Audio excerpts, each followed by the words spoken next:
Saya ambil 2 detox every day. Nak test. Sekali ambil. Sekali Memang sedap, luar biasa sedap, kan?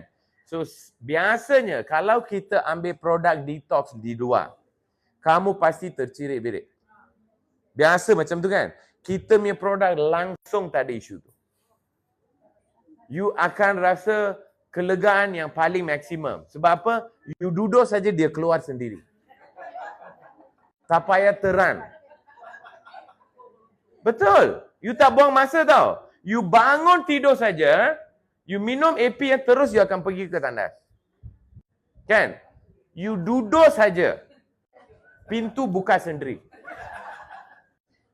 Dan you akan tengok kalau betul-betul you ambil detox najis kamu first time akan rasa warna hitam. Dan dia akan berminyak. Najis itu akan berminyak.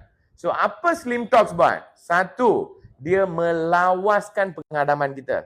Satu Kedua, membersihkan dinding usus yang ada saki-baki kolesterol. Sama macam kita pakai minyak dekat rumah, kita tuang dalam sink. Apa jadi? Dia akan melekat pada pipe. Betul tak? Sebab tu kita tak boleh tuang minyak dalam sink. Betul tak? Nanti sumbat. Sama konsep. Usus kamu pun macam sink juga. So nak bersihkan dia macam mana? Guna Slim Tox. Okay? Pasti kamu akan turun weight.